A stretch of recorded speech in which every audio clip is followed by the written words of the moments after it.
अब हम बात करते हैं इसके जो है थेराप्यूटिक, हमने एक्शंस के बारे में बात करी कि कार्डियोवास्कुलर इफेक्ट होते हैं, वेजोकंस्ट्रिक्शन करवाता है, ब्रोंकोकंस्ट्रिक्शन करवाता है, ग्लूकोज के मेटाबॉलिज्म को डिस्टर्ब करते हैं। 4 इसके कहते हैं एक्शंस। अब इसके हमने थेराप्यूटिक यूजेस पढ़ने से पहले हाइपरटेंशन आ जाती है। अब देखो इसने बीपी को टूवर्ड्स नॉर्मल करना है। हाइपरटेंशन वाले पेशेंट्स में बीपी को नॉर्मलाइज इसने करना है। कैसे करेगा?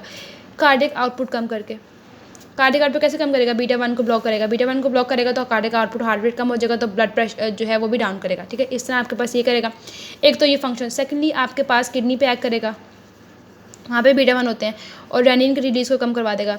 जब रेनिन की रिलीज़ कम होगी तो आपके पास पेरिफेरल वास्कुलर रेजिस्टेंस भी क्या होगी? कम होगी। जब रेजिस्टेंस कम होगी तो आपके पास ब्लड प्रेशर और जो है वो नॉर्मल की तरफ आएगा। देन आपके पास सिंपैथेटिक आउटफ्लो कम करवाता है। ये सिंपैथेटिक आउटफ्लो कम करवा देगा, उसके थ्रू जो है ये आपके पास बीपी टुवर्ड्स द नॉर्मल आएगा। और आप और क्या हो सकता है, और हम कह सकते हैं कि टोटल, हाँ ठीक है, बस ये सारे के सारे काम थे जिसमें आपके पास हाइपरटेंशन थी। क्या क्या चीज़ें आपके पास? कार्डियक आउटपुट कम किया, रेनिन की रिलीज़ को इनहिबिट किया, ठीक है, पेरिफेरल वास्कुलर रेजिस्टेंस कम किया अगर इसको लॉन्ग टर्म यूज़ करें, और सिंपैथेटिक आउटफ्लो कम किया। इस सब की वजह से आपके पास क्या जाता है? हाइपरटेंशन को ट्रीट करके बीपी टुवर्ड्स नॉर्मल आ जाएगा। अब आ जाएगा एंजाइना वाले पेशेंट। एंजाइना वाले पेशेंट्स में हम इसको क्यों यूज़ कर रहे थे? क्योंकि ऑक्सीजन की डिमांड कम कर देता है। ये पॉइंट बहुत इंपॉर्टेंट है। क्या होता था कि अब जाहिर है हम इसको दे रहे हैं तो कार्डियक, हर चीज़ में हार्ट ही आ रहा है। स्टिमुलेटिव इफेक्ट कम करेगा, कार्डियक आउटपुट वगैरह सब कुछ कम होगा, उसकी कंट्रैक्टिलिटी कम हो जाएगी। जब ड्यूरिंग एक्सरसाइज भी अगर हम सपोज कोई कर रहे हैं ना, ड्यूरिंग एग्जॉशन एक्सरसाइज वगैरह कुछ कर रहे हैं, तो जाहिर है आपके पास जब हार्ट पे इसके इफेक्ट्स होंगे तो हार्ट को क्या ऑलमोस्ट इनहिबिट ही कर रहा है ना, उसके कॉन्ट्रैक्शंस नहीं होने दे रहा। मतलब कॉन्ट्रैक्ट हार्ट करेगा बट उतनी ज़्यादा कॉन्ट्रैक्टिलिटी नहीं होगी, फोर्स ऑफ कॉन्ट्रैक्शन को कम करेगा। हार्ट रेट कम हो रहा है, कार्डियक आउटपुट कम हो रहा है, बीपी टुवर्ड्स नॉर्मल, तो इसको से क्या होगा? ऑक्सीजन डिमांड कम हो जाएगी। जब ऑक्सीजन डिमांड कम हो जाएगी तो एंजाइना भी नहीं होगा।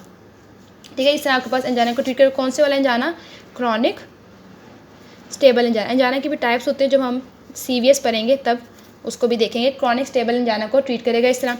अब मायोकार्डियल इन्फार्क्शन में क्यों देते हैं? क्योंकि आपके पास देखो मायोकार्डियल इन्फेक्शन है, इन्फार्क्ट जो होता है ना उसका साइज़ कम कर देता है ये, ठीक है, और मोर्टेलिटी को भी ट्रीट, मतलब जाहिर है कि अर्ली मोर्टेलिटी भी नहीं होगी जब इन्फार्क्ट का साइज़ कम कर देगा मायोकार्डियल इन्फार्क्शन, ये चीज़ हो जाएगी। देन आगे इसका मैकेनिज्म क्या होता है? मायोकार्डियल इन्फार्क्शन में हम इसे क्यों यूज़ कर रहे हैं? इसलिए यूज़ कर रहे होते हैं, देखो हमारे पास जो कैटेकोलामाइंस होती हैं उनका हार्ट पे स्टिमुलेटरी इफेक्ट होता है। ठीक है, अगर हार्ट इस्कीमिक भी है, ठीक है, इस्कीमा वाली कंडीशन में फिर भी हार्ट पे जब कैटेकोलामाइंस बाइंड करती हैं तो उनकी ऑक्सीजन, हार्ट के ऑक्सीजन डिमांड को इंक्रीज़ करती हैं ये। ठीक है, कैटेकोलामाइंस ने हार्ट के ऑक्सीजन डिमांड को इंक्रीज़ करना होता है। और आपको जो प्रोपेनोलोल या बीटा ब्लॉकर्स हम देते हैं वो कैटेकोलामाइंस के एक्शंस को प्रिवेंट करती हैं हार्ट। जब कैटेकोलामाइंस का हार्ट पे फंक्शन प्रिवेंट हो जाएगा तो ऑक्सीजन डिमांड भी इंक्रीज़ है। ऑक्सीजन डिमांड इंक्रीज़ नहीं होगी तो इस तरह मायोकार्डियल इन्फार्क्शन को भी ट्रीट कर सकते हैं। फिर आ जाता है माइग्रेन। अब माइग्रेन, क्योंकि हमें पता है जो आपके पास जो प्रोपेनोलोल है ना, ये लिपोफिलिक है। जब ये लिपोफिलिक है तो आपके पास ब्लड ब्रेन बैरियर को क्रॉस कर सकता है। ठीक है, ब्लड ब्रेन बैरियर को क्रॉस करेगा तो आपके पास सीनस में जाके आपके पास माइग्रेन को ट्रीट करने के लिए यूज़ करता है। माइग्रेन के लेकिन हमें प्रोफाइलैक्टिकली यूज़ करना पड़ता है। ठीक है, ये बात हो गई। लास्ट में हमारे पास हो गया हाइपरथायरॉयडिज्म। अब हाइपरथायरॉयडिज्म आपके पास क्या होता है? हाइपरथायरॉयडिज्म की वजह से ना आपके पास हमारे पूरी बॉडी में सिंपैथेटिक आउटफ्लो बहुत बढ़ जाता है। ठीक है, सिंपैथेटिक आउटफ्लो बहुत ज़्यादा हो जाता है हाइपरथायरॉयडिज्म की वजह। ठीक है, अब जब हम देते हैं प्रोपेनोलोल, हमें पता है सिंपैथेटिक आउटफ्लो क्या करते हैं? प्रोपेनोलोल क्या करेगी? कम करेगी सिंपैथेटिक आउटफ्लो को। ठीक है, जब सिंपैथेटिक आउटफ्लो कम होगी तो हमारी बॉडी के लिए बेटर है ये। अब देखो बीटा ब्लॉकर्स आपके पास हाइपरथायरॉयडिज्म जो होते हैं ना, ये आपके पास कार्डियक एरिथमियाज कर सकते हैं।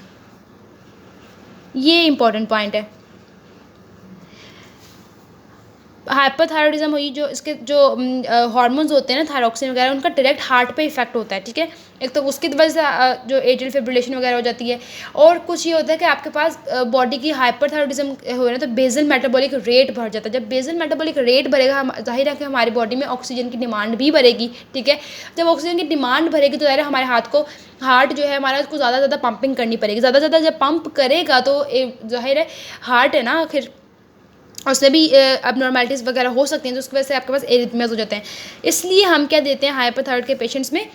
हाइपरथायरॉयड पेशेंट देते हैं प्रोपेनोलोल या बीटा ब्लॉकर देते हैं, जो कि आपके पास सिंपैथेटिक आउटफ्लो कम हो, जो कि हाइपरथायरॉयडिज्म की वजह से हो रहा है। और हाइपरथायरॉयड की जो हार्मोन्स के एक्शन हार्ट है वो भी कम हो जाएगा, जिसकी वजह से कार्डियक एरिथमियाज को हम प्रिवेंट कर सकते हैं। तो ये सारे के सारे क्या हैं आपके पास? Therapeutic uses of propranolol. Hypertension को ट्रीट करते हैं, एंजाइना को, माइग्रेन को, मायोकार्डियल इन्फार्क्शन को और हाइपरथायरॉयडिज्म को। और कैसे कैसे करता है ये मैंने आपको डिटेल में बता दिया है।